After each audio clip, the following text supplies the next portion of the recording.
Well, hi there. How are you this beautiful Friday? Well, we just turned into afternoon, so that's all good. My name's Christine, and I shall be your Google Digital Garage trainer for this afternoon. So, what do you need to know? Let's have a think. So, as I say, my name's Christine, and I'm one of the trainers on Google's free skills training program, the Google Digital Garage. I'm an experienced marketeer by trade. I've been working in marketing for longer than digital has even been a thing, which is meant to make you feel reassured. It might make me just feel a little bit old, if I'm honest. So I've worked in huge companies, some of the biggest companies in the world. I've worked with enterprises, with startups, with charities. I'm really lucky to have had a career across the kind of broad spectrum of business. Alongside me today, I've got our wonderful moderator, Sarah. Now, Sarah is also one of our experienced Google Digital Garage coaches, and she's in the chat right now. Her job is to answer your questions, is to share her knowledge. She's going to be sharing some links, just generally keeping everything moving and going as we go through. You can tell it's Sarah you're talking to. First of all, she's called Sarah, and she's our moderator. Alongside her name, she has a little blue spanner, and that shows that pretty much she is the one in charge. If you have any trouble with connecting with us on YouTube today, best thing to do is just to refresh your screen. A little bit of turn it off and turn it back on again works wonders. Jump into that chat box if you want to ask any questions as we go through, make any comments. Today's session has quite a lot of me asking you questions. So it would be great if you could as I ask a question, have a think and pop those answers into the chat. Sarah will then share your answers with me. The more interactive these sessions are, the better we find. So do get involved. In order to join in the chat, you're going to need to be signed into a YouTube account. Okay, so if you're not browsing signed in at the moment, I need you to pop on up to, there should be a little box up in the right that you can either sign up or sign in. Take no time at all. By the time you've done that, I'll be done with the introductions and we'll be ready to learn together. Feel free to fire away with your questions as we go. I will pause as we go through, and that way you will be able to, I'll answer some of those questions live on air as well.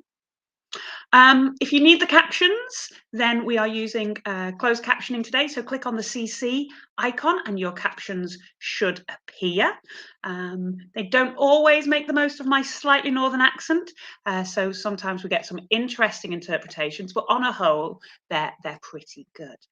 Now, so you do know, we're running this Google Digital Garage virtual training as part of our broader offering of courses. So if you want to check out the schedule of upcoming webinar training, see the information on that. It's in the description below.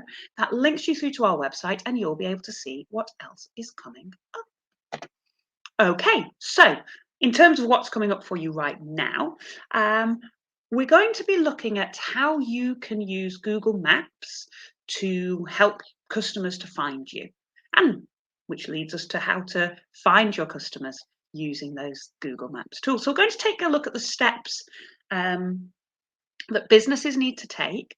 Local businesses are harnessing the power of local search in order to tell their story to their local customers. And that's what we're going to help you out with today. So first of all, you need to create a listing. You need to get yourself verified. You need to prove that you are who and where you say you are.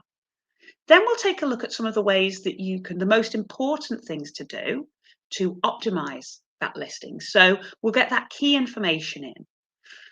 So you might think of it, you know, before you get started, the getting started part, and then there are some extra features and some more enhanced in-depth features that even if you have your Google business profile up and running at the moment and you're already showing up on search and maps, we'll be able to show you hopefully some of the tools and the tips that are going to help you to really enhance that listing.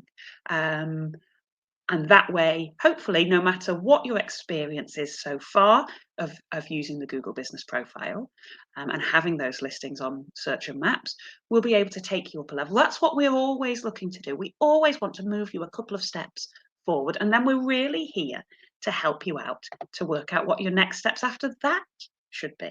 And one of the things you might want to take a look at is an amazing offer at the moment. So we know how difficult the last few years have been, especially for lots of small businesses. And right now, we are offering a free mentoring service. So businesses all over the country are signing up for a free one-to-one session with a Google mentor. If you're a small business, and when I say a small business, you might be a startup, you might be an entrepreneur, you might have the germ of a business idea and you're looking to take it forward. You're all very welcome. You might be running your business from your kitchen table or your spare room, or you might have taken those first few steps and be a little bit more established. No matter where you are, sometimes people think maybe I'm not big enough to be a small business, but you absolutely are. If you're an entrepreneur, if you've got those ideas and you want some help with them, you're absolutely welcome to join us. So what you've got to do is sign up for Google Mentoring by heading to g.co/UK mentoring. You can, as I say, these sessions are completely free. You can help you on a one-to-one basis on a range of digital skills. So it might be where to start out, where to go next, what your strategy should be, how to go about finding those customers online. No matter what it is in the digital world that you want some help with, head to g.co/UK mentoring, where you will be paired with a mentor. Okay, over to you now. What I'd love you to have a think about is, well, we're going to do one of my favorite exercises whenever I work with a business, and that's thinking like a customer. So I've popped a task up on screen and imagine, well, it's Friday night. Maybe you don't fancy cooking tonight. Maybe you want to go out and spend some money in your local economy. I want you to think about the process that you're going to go through to answer the question of, my question is, I'm hungry, I want to find somewhere to go for my tea. All right. So you're going out for dinner.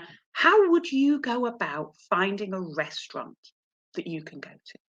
All right. Pop some answers into the chat for me. Let Sarah know how you go about it. Maybe it could be that you've arrived in a new area. Maybe you've gone away for the weekend. Maybe you want to have a think about, finding something new in your area. If you were going out for dinner tonight, how would you go about knowing where to start? Where would you start looking? I want you to think about that process. And I want you, if you wouldn't mind, pop the bones of that process into the chat for Sarah. Okay. And she's going to let me know. So how do you go about it? Lots of us. Well, it's really interesting, actually. If I'd asked this same question 5 years ago, when I did ask this question 5 years ago, when I first started working with Google's Digital Garage, I could well have suggested people might go to their computer and do a search. Maybe people would have gone to the drawer in the kitchen where they kept the takeaway menus that had been posted through the door. And they'd look at those sorts of things, or look in the paper. Human behavior has changed and is changing due to the internet. And the things that's really accelerated it over the last five years or so are these wonderful little things, our smartphones. Okay, we can now find information, businesses, reviews, product categories, and prices, and compare things quicker than ever. Okay, so how would people go about it? And I've got some great answers here. So people who were searching, we've got Sarah who would look for restaurant near me, and Sarah would use the voice search on her phone. Okay, we've got Kiran who would open up, I'm guessing, is it search that you'd open up and just search for the words restaurant near me? Fantastic. These are great, different people. Now, what's really interesting, so we've got voice search. We've got looking in search itself. I probably nowadays just open up maps, and I actually open the maps app on my phone, and I'll either look for things that are open now and are near, and I might search by the kind of cuisine. Okay. So when you search, there are several different ways, several different paths, processes that people take. I would like you to become a student of search. Every time you search for something, I want you to think about breaking it down into those steps that you're taking and think about, well, what does that mean for my business? If this is how real people are searching, how can I make sure that I'm one of the people who is being found? So, when you look at that, and you don't have to choose it now, I'm not suggesting we all have to go out for tea tonight, although it'd be lovely. If you come and head on over, we'll do that. Um, but that process, and there are signals that certain businesses help us to choose them by maybe showing us a picture or sharing their menu or showing us on that map where they are, how close they are. Can I walk there? Okay. So from now on, I want you to be thinking about all those things that help you to decide which business to choose. And then we'll take that on a step and see how might you use that information, that intelligence to work out how other people might find you. So I want to take it now onto the other side, that flip side, where we're going to look at how to go about listing your business so it shows up on Google Maps. This also, the tools we're going to go through now do help you with search as well. But so even if you don't have a physical location, this could be a great thing too. Because, and you can think of, if you can think of any benefits, pop them in the chat and let Sarah know. But a Google Maps listing plugs your information directly into the world's biggest search engine. Okay. We've got our smartphone as our device of choice for lots of business. And what's really interesting is our smartphones, a lot of the time, if we put the settings the way that lots of us do, our smartphone knows where we are. Our smartphone will help us find the nearest, and it will tell us how to get there. So this is where, for smaller businesses, the power of being found on Google Maps is that it allows local search, and local maps allows smaller local businesses to absolutely compete with any business out there. The right people that you can serve. People aren't going to travel 500 miles to go to a hairdresser's, for example. Very rare that they might in occasional instances. But most people want to know who's near me. Okay. So when you have a Google Maps listing, you can showcase to your local community what you have to offer. That might be through reviews, ratings, photographs, descriptions, lists of our services, being able to view those price lists and menus and service options that we have. Okay, the more information we can give our customer, the easier they will find it to choose us. Okay, so it's really important that businesses have that listing as a potential way to do it. And what's really interesting as well for me, I find it fascinating, is that one of the strong trends that came through the last couple of years and all the awful things that we've all been through is that customers are absolutely looking to shop local. We want to know what's going on in our local communities. We want to know what's nearby. And that's one thing that I hope comes out of the last 2 years as something that really stays. If you have a business listing, not only will people be able to find you, which is really important, being findable is super important, but having a more complete listing means that you are much more likely to sell some things. Okay, 29% of customers say they're more likely to consider purchasing from businesses with the more detailed profiles. You're more likely to be considered reputable if people can find out more information about you. There's more trust there. You're more likely to get those visits, both physical visits, click on the map, get the directions, off we pop, but also online visits, click straight through to your website. Okay.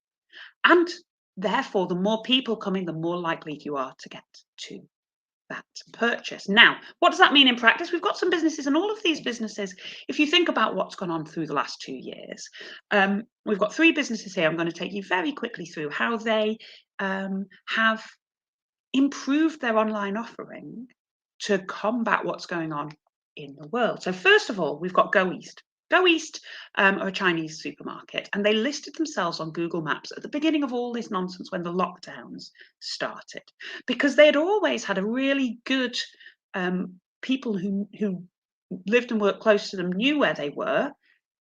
They would come and visit them. However, once lockdown started, people needed to know that a place was going to be open before they showed up. They had to know what was going to be available and what was out there for them. So, by listing themselves on Google Maps, Go East led to a 100% increase in online visitors. Most of those visitors were based locally, which meant that they could market the products online and let their customers know that the supermarket was still open for business. It was an essential business. It was still open, but people wanted to know that it was open before they travelled. And that's one of the really key things. Opening hours are so important because it's a terrible user experience if you travel to a business, make a special trip, and then you get there and it's closed. Happens with our Royal Mail sorting office quite often. They change their hours randomly, it feels, and they never publicise them. To make that special trip, get out of work or rearrange everything you've got to do and turn up and the place is closed is incredibly frustrating for your customers and is a very bad user experience. So you can inform customers of different kinds of changes that are going on. Uncle John's Bakery, so Samuel, who's the baker, also, as things change, Uncle John's were changing, were publicising those changes.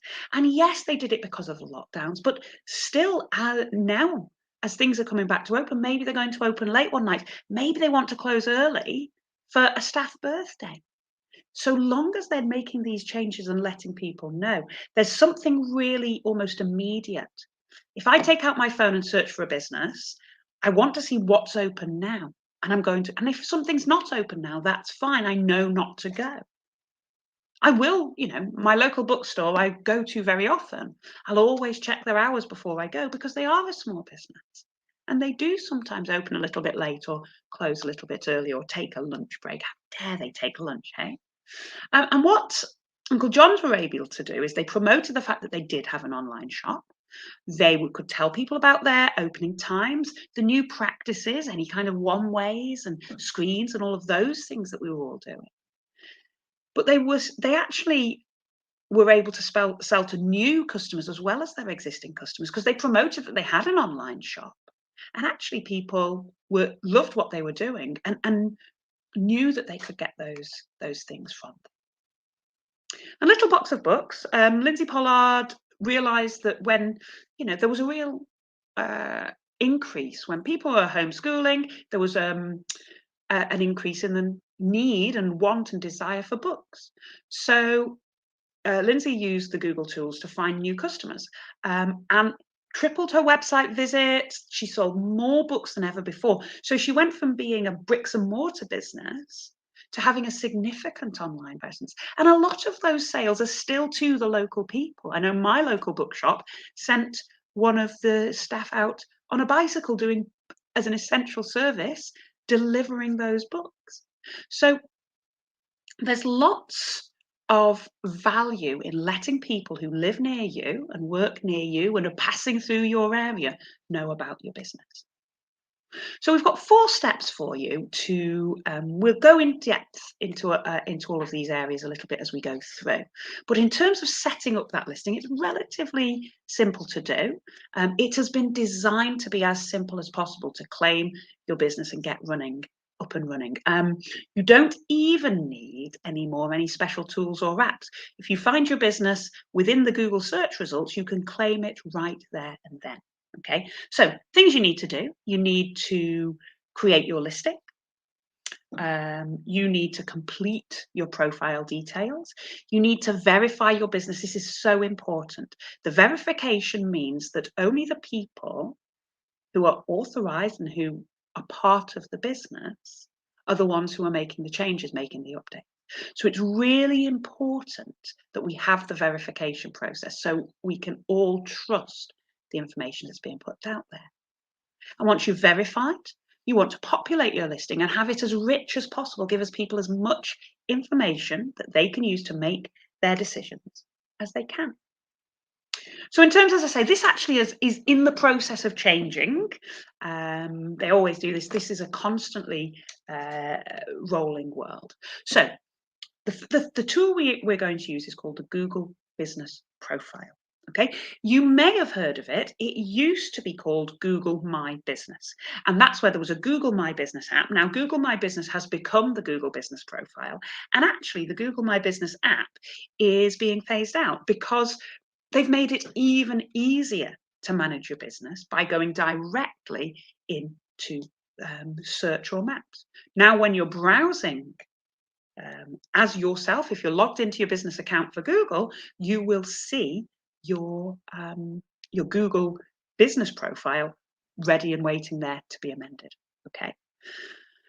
So what you need to do is, I would always say for any of these tools, have a Google account. Doesn't have to be a Gmail account, but a Google account, so an account that you use to sign in for your to Google that reflects your business. So try and keep your business and personal ones separate. Would be my first top tip, actually. Then you sign on in to the Google Business Profile account, and you start getting yourself listed. Okay. So what do I mean, get yourself listed? So completeness of profile is really important. Your absolute basics that you're going to need. First up is an address. Now, the address needs to be within the area that you want to be boosted for, because this is what Google Business Profile and being found on Google Maps is all about helping local businesses boost within their area. So you need to have an address. Now, although we're talking today about how Google Maps will help you, to get that pin on the map, you need to make your address visible. But you might be the kind of local business that doesn't necessarily want a pin on the map. It is perfectly possible to have what we call a service area business. A service area business would be something like a plumber or an architect, somebody who serves an area but doesn't want people turning up, because oftentimes your business address might be your home address or your accountant's address. So you don't want those addresses. You don't want people turning up, knocking on your door with the plans or a U-bend in their hand wanting you to fix it. So you need to have an address, but it doesn't have to be shown. It's really important to understand that. You're going to want to know when you're open. Okay, what opening hours and any times of, like, we've just had Easter, we've got May Day, bank holidays and all kinds coming up. What you can make sure that your hours are updated to reflect those things, and you will get reminders to do that too. You're going to want some way that people can contact you. Okay, maybe that's messaging on there, phone numbers. People still love a local phone number. And the great thing is with your Google business listing is people can click to call you direct from the app. They don't even have to get to our website to find the note. They just hit the click to call, and it's a fantastic user experience. Then you're going to need something to excite the eye, as well as all the words and the pin on the map. Some great visual content is really going to help to appeal to the human side of the decision-making process. So great photos, before and afters, or your products in use. We'll talk about the visuals as we go through as well. And you're going to want to have a logo. Your logo will represent you as you navigate through the Google Business Profile. If you respond to a review, it'll be your logo that people use to recognize you. So really important to have that as well. It's going to help you. The more information you have, the more information you're going to have, that people are going to have to help to choose you. So if you're looking at your Google Maps, this is actually how, so if you search for, you may find that when you search for your own business on the map, it already exists. Okay, so one of the quickest ways to claim your business is to find your own business, and on the maps, and you'll get this, where it says claim this business. Okay, that's your business. You hit claim that business. You're going to need to verify, and every business will need to verify that they own it. So search for yourself on Google Maps. If you already exist, claim that business. If you don't, then go to Google Business Profile and set up that business profile from there. Now, once you've created your listing, you can start populating it. Um, a lot of the changes that you make will not show until you verify. Okay, so what you're going to want to do is here, there's a big button that says verify now. This is how your Google Business Profile backend will look. And when you hit, it will keep reminding you that you need to verify until you complete the verification process. Okay, hit verify now. What sometimes happens is maybe somebody's claimed the business previously, and you've forgotten the details. You can get that business back and you'll have to re-verify. If a business, this happens quite a lot, somebody else who used to work there set all the details up, or you've bought the business and taken it over, it is possible to re-verify and claim that business. Okay. And my favorite way, there are different ways of doing it. Some are technical behind the scenes where it knows enough about you that it can verify that you are who you are. My favorite verification method is still, you can receive a postcard to your business address. You'll get a simple step-by-step how to use that. You'll get a 5-digit code. You take that code, you input it into your Google Business Profile, and there you are verified. Okay, so there are different ways for verification. When you hit verify now, it will take you through the steps that you need to take to get your business verified. And once you're set up, that's only just the beginning. Next thing we want to be doing is thinking about getting optimized. We'll take a look at the optimization in a moment, but just, I can't stress enough how important it is to feed your information into this tool. Okay, so managing your listing, keeping it up to date, making sure it's accurate. Just check over it. Once a month, I always say to all my businesses, think like a customer. If a customer were to search, just as we did at the beginning for those restaurants, what would they find? Would this be a good representation of me and my business? Okay. Make sure you keep your opening hours updated and try and keep that content fresh. New photos every so often. We'll talk about photos as we go, but don't plonk up 20 photos now because you're thinking about it and then leave it for 2 years. I see those businesses when they've done it, when they try and make it part of your routine. Okay, what we're going to do now, I'm just going to check in with our Sarah, if I can find out where my mouse has gone. And we are going to just have a quick chat and see if there's any questions coming through. Okay, so I can see that there's no questions that you need input from me at the moment. Thanks for that, Sarah. We've got 2 more opportunities to get those questions answered, although obviously Sarah is also answering as we go through. So if you want to pop any questions in, feel free to do so. As that's not the case at the moment, let's take a look now at how to go about optimizing that listing. So you're set up now on Google Maps. We want to make sure as many people as possible come and visit you, whether that's online or in person. Okay. We've started to touch on some of the principles of making it stand out, but I want to go a little bit further. Okay, so in terms of making your listing stand out, and a great thing to be doing is, as I say, be a student of search. Every time you look for a business, think like that customer and see what other businesses are doing. How are they using the tool? I always, whenever I'm showing somebody the power of the Google Business Profile, I'll search for a cafe because I can always, whenever I travel, don't do it so much anymore, but hopefully we'll be going back to it. I can always guarantee that I can find the kind of cafe that I like by going in and finding it in a new town. I can go and find it. So check out what other businesses are doing. Okay. Key information, the kind of information that people are going to need to know. Customer reviews, we've mentioned them already, but they're really, really important as that kind of backup, if you like. That kind of helps build trust. We trust what other people on the internet say. We trust an online review pretty much as we would an in-person recommendation. So getting those reviews is really important. Then we've got posts and photos that we'll talk about. And also we're going to touch a little on insights. Insights are how you know whether you're doing well or what impact the work you're having is doing. So let's take a look. In terms of the kinds of information, the more information you can give, the better. All right. And seriously, I can't undersell the importance of your basic information. So businesses are 96% of customers say they're more likely to visit a business that has its hours of operation on its Google Maps or its Google search page. 3 out of 4 customers find information about opening hours essential or extremely helpful.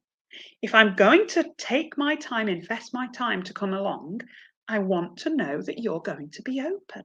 So first things first, make sure if you have a business listing already, check it now. Are your business hours accurate? Okay, because you don't want people turning up when you're not there.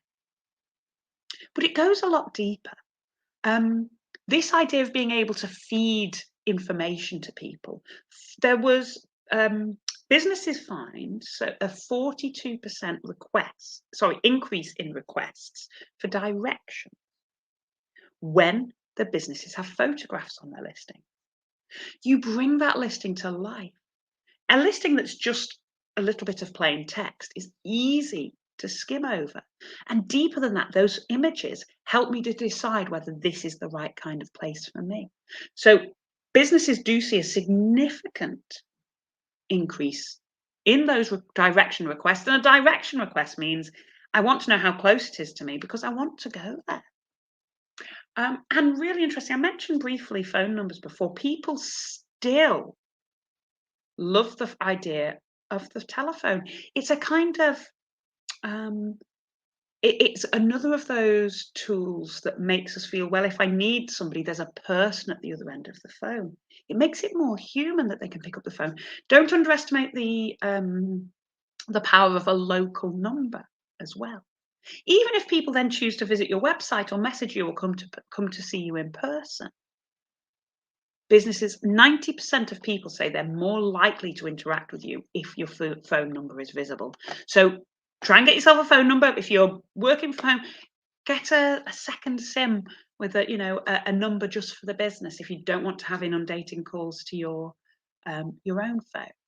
Or see about getting a local number that diverts to your mobile phone so you can reach it. Make sure you've got an answering service so people can leave a message if necessary. People are much more likely, we still trust those more old-fashioned ways of getting in contact, which I love as an idea. So it's really important that you make sure that core information is up to date rather. So you can absolutely update your the information as you go. What you've got, and these are probably really tiny on your screen, so I'm not going to worry too much about it, but basically when you start managing your profile, on the information tab in the menu functionality, you'll get taken to the page which has all your business information on it. Everything that you've put in or that has been entered at some point. And there's spaces for lots of kind of information. Anything with a pencil next to it, you can edit. Okay, so check your address, check the website. Does the link take you through to where you think it does? If it doesn't, pop in, use the pencil, change the address. Anything, what kinds of services do you offer? What kind of products do you offer? You can list those in the Google business profile. And really importantly is to add your business description, okay? This is where you have a little chunk of text. If you don't know what to write, join us for our Writing for Social Media webinar, where we talk about how to think up what to write about your business and how to write for social media, how to tell your story in a short number of characters, okay? So make sure you add a really rich description that would sell your business, tell the world about your business, okay? Add that business description so people know all about your business. If you haven't already, consider joining us for our webinar on getting your business visible on Google, because that's where we talk about how search works. And you'll be able to use some of those keywords and principles in that business description. And then you are telling the world's biggest search engine all about your business. It can't help. It can't hurt to be telling that search engine all about this business. Okay. Now, I mean, this whole program came around COVID. There are, as well as making sure your core information is up to date, hopefully we're not going to go through any more changes, but as changes do happen to your business, make sure that if this can almost be your checklist of what you need to make sure. Any specific changes to opening hours, really important. Attributes, different service options are available to different kinds of businesses. So if you are in the food service business, you'll be able to choose the kinds of service options that you have. Is it delivery? Is it eat-in? Is it delivered to curbside? People can come and pick up, that sort of thing. So have a look at the attributes available to your business. It's one of those in the info. It's one of those with a little pencil next to it. We can add posts, which I'm going to talk to you about. You can turn on messaging so people can message you directly from your Google search listing.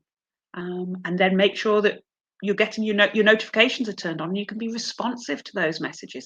It's a great way for people to contact you right there and then when they're in that search result, wanting to get information about. Edit your business description. Make sure that business description, as I've already mentioned, is something that is really selling who you are and what you do as a business. We talk in our webinar about getting found in search, so get your business visible on Google. We talk about a tool called Google Trends, which helps you to see what keywords people are searching for right now. What's hot, what are people worried about, interested in, searching for. So do check that out as well. And if you do have any kind of temporary closure, it might be that you take a couple of weeks off in the summer. You can highlight that as a temporary closure without having to close down the business altogether. Okay. Posts. I promised I'd mention posts.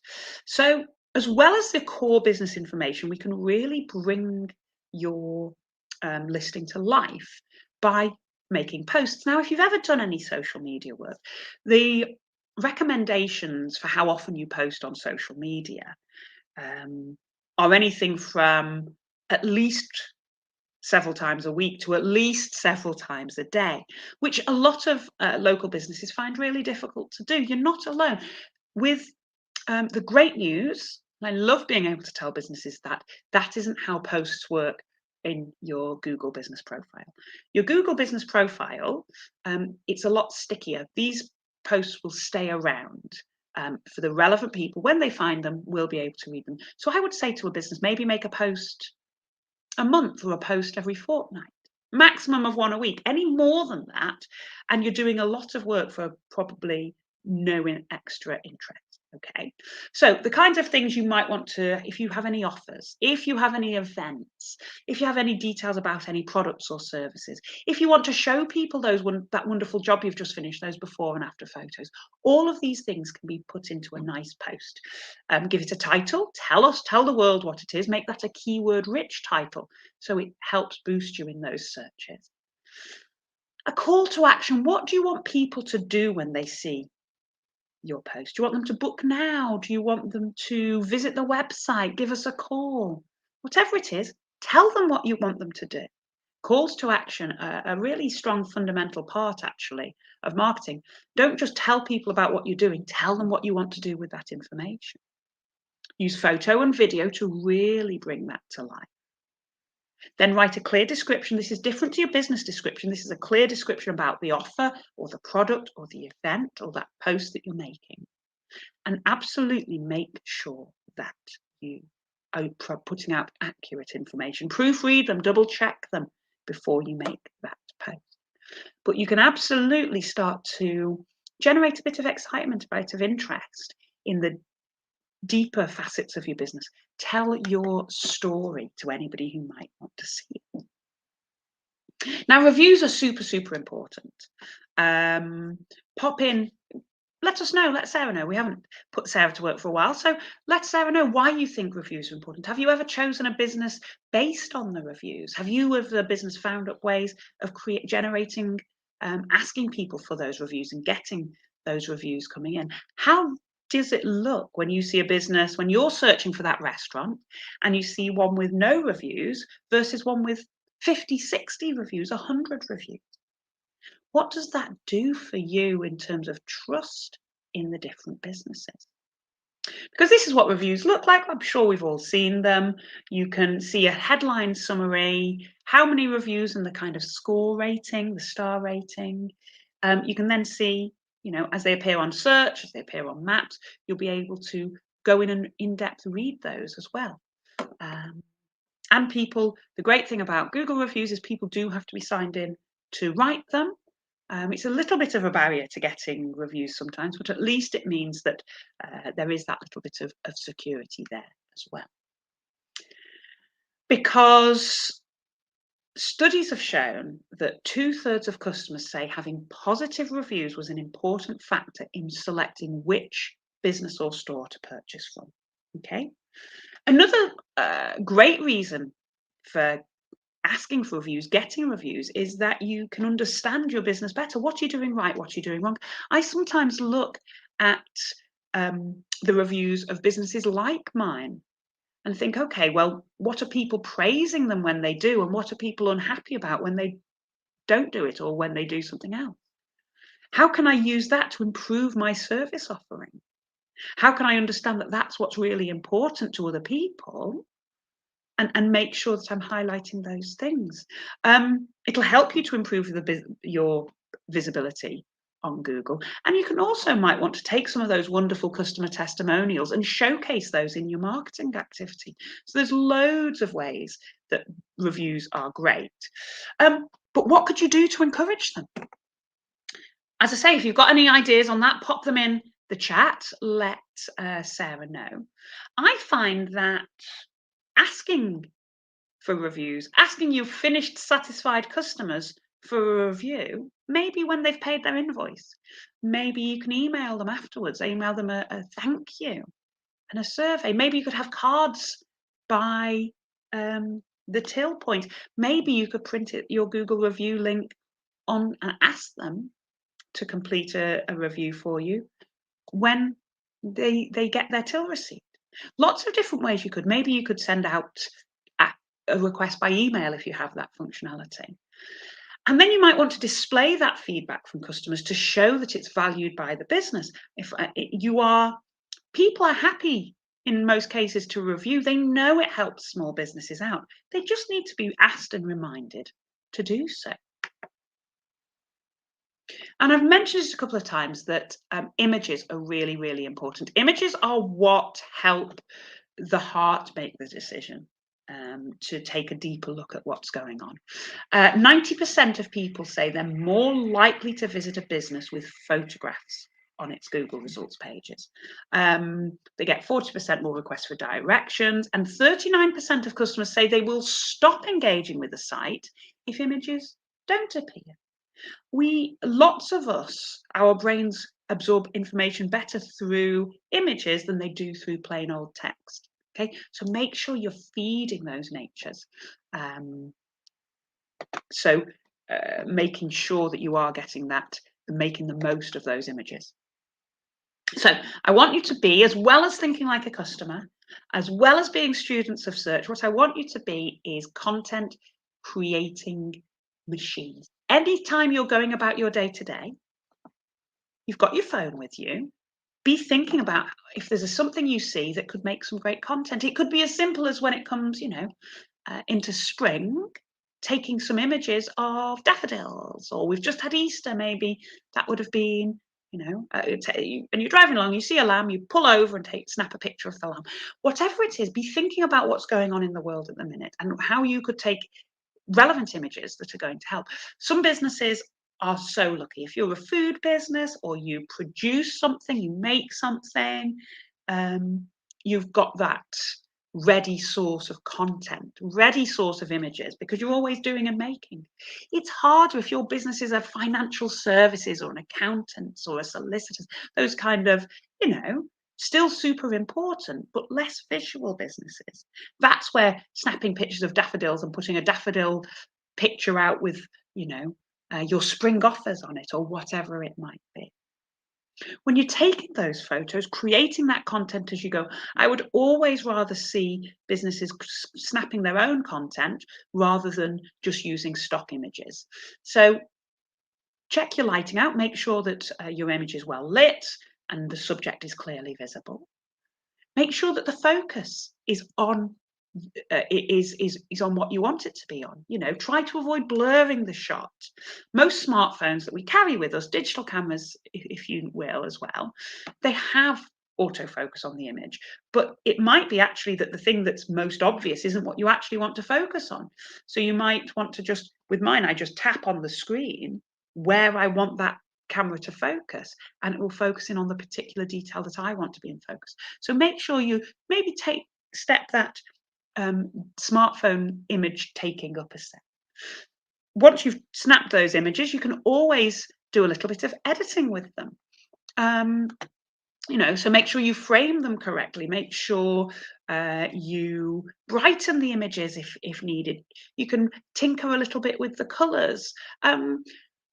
There's editing software available pretty much direct out of the box in your photo app, or you might be a bit smarter at this and be able to use something like Adobe Photoshop or InDesign, or even something like a Canva, which is where you take your images and add other elements to make the images into more complete posts. And when you're framing it, we're going to be talking about framing actually now for a little bit, but basically when I'm talking about, I want you to really look and think about what can be seen in your photograph. Okay, so the kinds of photographs that lots of businesses use for that Google Maps listing, okay? You're going to have photographs of the outside of the building, photographs of the inside of the building, if we're trying to bring people to our location. And you might have photographs of work. Of course, if you're one of the business that doesn't have a physical location, those photographs at work and photographs of your work are going to be even more important. But we're going to focus on the kinds of images that are going to make somebody walking down the street stop and know that they're in the right place. Okay, so here we've got, if we take a look at these exterior photos, here we've got a great, well-lit, well-framed. If I was walking down the street and I saw that exterior image, I would know I'd arrived, okay? This image it's not very clear. You can't see the store name. There's nothing in focus.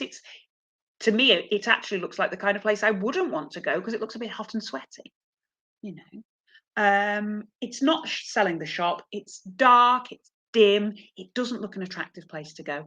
And that could be any steamed up window on any high street in the country. Here we've got a great looking shop image that shows me the name, that if I was walking past, I would know I was in the right place once I saw that. And that's really important for driving those physical visits. In terms of your interior shots, here we are again. This image shows a lot of the business. If I was making a decision about whether I wanted to go to this business or not, it looks like it's bright, it's light, now that might be the vibe I want, or it might be a different vibe that I'm looking for. I might make a decision, well, actually, that's not what I'm after. I want something, a little bit darker or more romantic, or, that's fine, because what you're trying to do is attract the right visits at the right times. But it might be that you have a bright front area and then a cozier corner around the back. So make sure you are showcasing all the different elements of your business as well. Here, there is nothing in focus in this interior shot. It could be anywhere. There's no personality, no character, nothing to help it to stand out. Okay, it's a blurred image. It's just not a particularly great image. And then when we look at the photos at work, if possible, when you're doing photos at work, lovely, happy, smiley people are going to be helping you out. If I was looking at a business to go to, this looks very kind of transactional. It looks very functional. There's no personality there. Here, I've got somebody smiling. They're going about their work. I can see what I would expect to get when I arrived there. Take a little bit of a deeper look. So when we're thinking about exterior photos, we're thinking about making sure the business name's visible. We're thinking about making sure the whole of the shop front is in frame, and basically that you could locate that business if you were walking down the street. Okay. When it comes to those interior photos, you can see here, I'm sure that this interior doesn't always look this wonderful, but they've staged this shot with a few things that are going to help. It's lovely, lovely plants. The image is bright, it's well lit, it's well framed. There's a wide selection of the products on show. So I can see at a glance, is this the kind of place that I'm going to be able to get what it is that I need, what I want? Get a flavour of what's on sale. So it's going to help people to make that decision. Is this the right kind of place for me? When it comes to photo of work, when you're doing photos at work, you're really, showcasing the quality of what's going on. So here we're looking at fine detail work. So you can see that quality, exactly the kind of service you're going to get at this business. You can see a flavour of the atmosphere. They've very well chosen, how they've done the decor. They're showing that out. It's framed well. It's not claustrophobic. The customer, who I'm sure they've asked permission for getting this photo of them, and the employee are really well fed. They might even, when they cut each other's hair, use that as a way to get content. With automatic, get that permission to use it. You can absolutely make a judgment on whether you would want to visit that business. And then we've got insights. We've thought about how we go about trying to increase the visits and the traffic and the market ourselves to the customers. How will we know if it's working? All right. So it's really important that if you are doing some work, you try and understand what's actually having a difference. Okay, so head to the Insights section of your Google Business Profile account, and you will get some wonderful information. Here we have this donut chart here, shows how people find you. In blue are the discovery searches. A discovery search is somebody who looked for the category restaurants near me. And in green are the direct. They looked for you by name. You want both of those, but you want to increase both of those, I'm sure. Direct searches means people know who you are and are looking for you. If you've been doing work to get your name out there, that's great. Having discovery searches, that means where people have searched for the category and loved your work, loved your Google Business Profile, loved your Maps listing, and decided to visit that listing, chosen you out of that sea of people they could have chosen. So that indicates a slightly different success. Both very important, but unless you are looking at the insights, you won't know which is working for you. You can see where businesses view your business on Google. Are they looking on search or are they looking on Maps? You can see whether people are hitting the click to call button.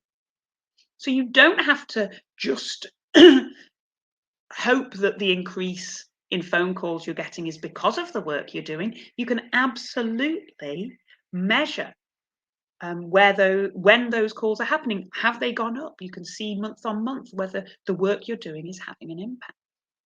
And similarly with direction requests, you can get the rough area of where people are coming to you. If they're hitting on the directions, then assuming they're coming from close enough, you can start to see, you don't get pinpoint locations because that will be weird. You get those big areas that people are coming from.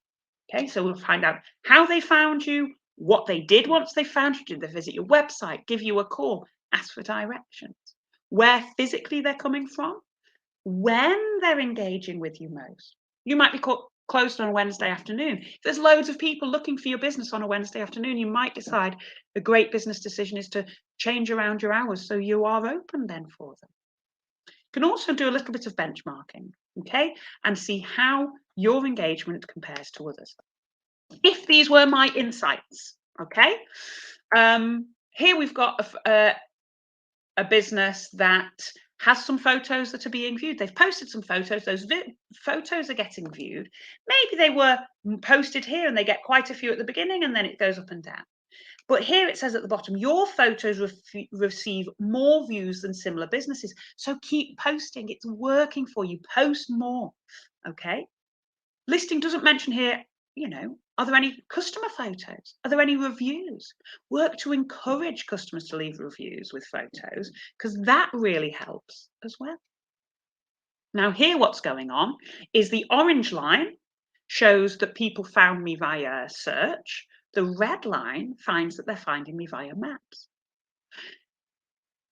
Maps is a lot lower, but people are looking for my business, my sort of business. I'm listing high on search, but I'm not listing on maps. So I want to be doing lots of the work we've been talking about this afternoon rather, to get our maps listing more up to speed with how we're finding in search.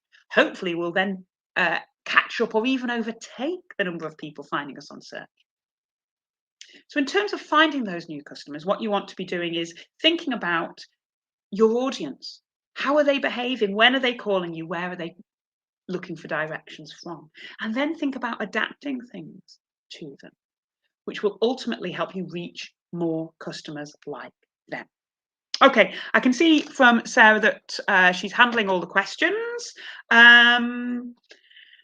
So we're going to jump into a very quick final section. And that's about some of those extra features. Okay, so you might have all of that down and want to take it even further. If so, the kinds of features that you can look at optimizing are categories, bookings, street view, websites, and then gift cards and donations. All right, so first of all, let's take a look at your business category. When you set up your business, you're asked to choose a category for your business. Try and choose the category that most closely matches what it is you do. Setting that category helps your business to appear across both searches in Google Maps and in Google Search. And it really helps connect you for those discovery searches. But as I say, be as specific as you can. It feels counterintuitive. You think that you want to get the broadest category possible, so you're shown to the most people possible. That isn't how human behavior works. If I search for a salon, I might have a hair salon or a nail salon. I'm actually going to quickly refine my search because I don't want to, if I'm looking for a nail salon, I'm looking for a nail salon. I don't want to be shown a hair salon.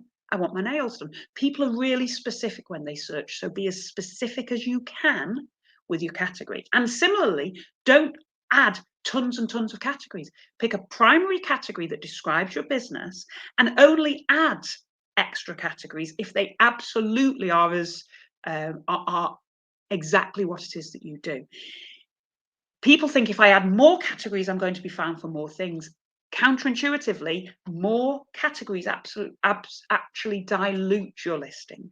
So make sure you are as specific as possible with the categories that you choose. You can take bookings directly via your Google Business Profile. Okay, turning on those bookings enables you, if you're the kind of business that wants to do bookings, restaurants, hair salons, appointments for things, PTs, booking a first session, whatever it might be. 50% of customers want to schedule that appointment when they're searching for the business online. If you already have an appointment booking engine, you might be able to just add it into your Google profile. If not, take a look at the profile at the providers that are offered in Google Business Profile for your kind of business category. There's lots of different providers out there. Best thing to do is find one that works seamlessly, already integrated with the Google Business Profile. And then you can turn it on and start taking and tracking those bookings directly within those search and map results. If you want to add Street View to your listing, Street View is another visual aid where you can go and get those 360 views within your premises itself. So it might be that it's a great thing that people who have accessibility needs will always try and see what it's going to be like when they get inside. Okay, it gives more information for customers so they can find out there again interactively all about your business. A virtual tour enables customers to get a flavor of the atmosphere, the ambiance, much more so than just a plain old picture. Helps them make decisions. Will I be able to get my wheelchair in there? Is there a place? Am I going to be able to? Am I going to feel comfortable there? And they also, those street views will help you to attract that target audience because it will help people to find you. Okay, 82% of customers do research online before they visit a store. And a street view enables you to provide more information for the customers so that they can get to know you before visiting. In terms of having a website, although we've talked about this is a great way, having a Google business profile is a great way to get yourself visible without a website. You can also, all that beautiful work that you've done, you can upgrade it to a free website for your business within the Google Business Profile account by heading down to website in the menu and then following the very, very simple website builder tool. It's not going to win you any design awards. You get to pick from a number of simple templates, but the idea is it gets you up and it gets you running very quickly. And you can decide, pick a one thing you want people to do, be able to book now, be able to contact you for more information, build a website that makes it very, very easy for them to do that. You may then decide that, further down the line, you want something a bit more with a bit more functionality. That's okay, but get started somewhere. All right, I'm getting messages from Sarah saying, really sorry, but we are completely running out of time. So next steps-wise, what I want you to do for me is pop into the chat one or two things that you are going to do differently as a result of seeing our session today. I'm not just doing this for my vanity. I'm doing this because it's in order to get to change your behavior, it's a really good idea to make that promise to the universe. Use us as your accountability buddies, that you're going to tell people, make a good list now of what you're going to do. One of the things you might want to do is, if you're working for a small business or for a charity and based here in the UK, use our free resource to spend some time one-to-one with someone who can help you go into more detail on some of the topics we've discussed today, or anything in the digital realm, really. Sign up at g.co/UK mentoring. Okay, friends, we made it. Thank you so much for your questions. I apologize we didn't get to as many of them as I would have liked to. There's just so much in this session. We're running tons more Google Digital Garage webinars in all kinds of different subjects. So do check out our website, link you through, and you'll be able to spend another hour with us to do some more digital learning. If you want to carry on learning in your own time, check out the Google Digital Garage website for the online training courses and also, of course, for those one-to-one mentoring slots. Any feedback, hit us up on hashtag Digital Garage on your socials. Otherwise, thank you to Sarah for being amazing, for Sav in the background for making everything work. I've been Christine, and we all look forward to welcoming you back to another Google Digital Garage training session sometime soon. Have a wonderful rest of your day.